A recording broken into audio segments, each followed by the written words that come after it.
रूस और यूक्रेन के युद्ध के बीच चेरनोबिल शहर एक बार फिर चर्चा में है। यूक्रेनी राष्ट्रपति वोलोडिमिर जेलेंस्की ने बताया था कि रूसी सेना चेरनोबिल में दाखिल हो चुकी है और उसने चेरनोबिल पर कब्जा भी कर लिया है। यूक्रेनी राष्ट्रपति ने यह भी बताया कि रूसी सैनिक चेरनोबिल न्यूक्लियर प्लांट पर कब्जा करने की कोशिश कर रहे हैं। इस दौरान हुई गोलीबारी में न्यूक्लियर वेस्ट स्टोरेज फैसिलिटी को काफी नुकसान पहुंचने की बात भी सामने आ रही है। जेलेंस्की ने कहा कि उनके देश की सेना चेरनोबिल जैसे दूसरे हादसे को रोकने के लिए जी जान से जुटी है। वहीं रशिया के रक्षा मंत्रालय ने बयान जारी कर बताया कि उनकी सेना के हवाई हमले में यूक्रेन के 74 मिलिट्री बेस को नुकसान पहुंचा है।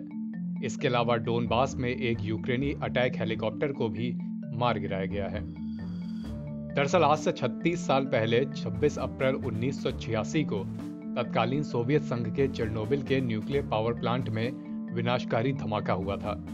इस हादसे की विभीषिका का अंदाजा इसी बात से लगाया जा सकता है कि धमाके के चंद घंटे में प्लांट में काम करने वाले 32 कर्मचारियों की मौत हो गई थी। इसके अलावा सैकड़ों कर्मचारी न्यूक्लियर रेडिएशन की वजह से बुरी तरह से जल गए थे, झुलस गए थे। शुरू में तो सोवियत संघ ने इस हादसे को छिपाने की पूरी कोशिश की।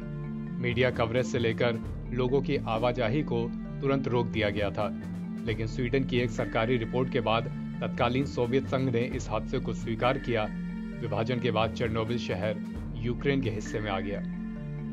चेरनोबिल न्यूक्लियर प्लांट यूक्रेन की राजधानी कीव से करीब 130 किलोमीटर उत्तर में प्रिपियट शहर में स्थित था। यह जगह बेलारूस की सीमा से करीब 20 किलोमीटर दक्षिण में है। इस न्यूक्लियर पावर प्लांट में 4 रिएक्टर बने हुए थे। यूनिट 1 का निर्माण 1970 में, जबकि यूनिट 2 का निर्माण 1977 में हुआ था। 1983 में यूनिट 3 और यूनिट 4 का काम पूरा हुआ। इस हादसे के समय 2 रिएक्टर एक्टिव थे। इस रिएक्टर को ठंडा रखने के लिए पास से बह रही प्रिपियट नदी के किनारे एक कृत्रिम झील का निर्माण किया गया था। इस झील से पानी को पाइप के सहारे रिएक्टर तक लाया जाता था। बाद में उन्हें इस्तेमाल कर वापस इसी झील में भेज दिया जाता था। 26 अप्रैल को दुर्घटना वाले दिन पावर प्लांट में एक टेस्ट होना था। इस दौरान वैज्ञानिक ये जांच करना चाहते थे कि क्या बिजली सप्लाई बंद होने की स्थिति में रिएक्टर के बाकी उपकरण काम करते हैं कि नहीं। वो ये भी पता लगाना चाहते थे कि इस स्थिति में न्यूक्लियर टरबाइन कितनी देर तक घूमते रहेंगे और बिजली सप्लाई को बनाए रखेंगे। इस बिजली की मदद से रिएक्टर को ठंडा रखने वाले कूलिंग पंपों की बिजली सप्लाई की वास्तविकता का भी अध्ययन होना था। 25 अप्रैल की रात करीब 1:30 बजे टरबाइन को कंट्रोल करने वाले वाल्व को हटा दिया गया। इसके बाद रिएक्टर को आपातकालीन स्थिति में ठंडा रखने वाले सिस्टम को भी बंद कर दिया गया। रिएक्टर में एक ऑटोमेटिक स्विच लगा होता है जो किसी भी तरह की आपातकालीन स्थिति में नाभिकीय विखंडन की प्रक्रिया को रोक देता है। वैज्ञानिकों ने उस स्विच को भी ऑफ कर दिया।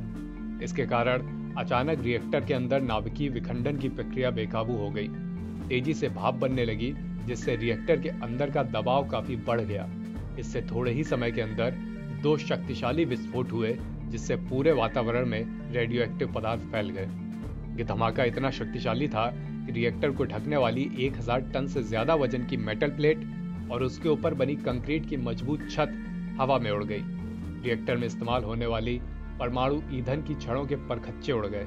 ये रेडियो एक्टिव छड़ें हवा में काफी ऊंचाई तक उछली, जिससे पर्यावरण में रेडियो एक्टिव पदार्थ काफी दूर तक फैल गए। इस रेडिएशन से होने वाले कैंसर से बाद में सोवियत संघ के करीब 1000 नागरिकों की मौत हो गई थी। लाखों लोगों का स्वास्थ्य इससे बुरी तरह प्रभावित हुआ था। एनबीटी ऑनलाइन की रिपोर्ट।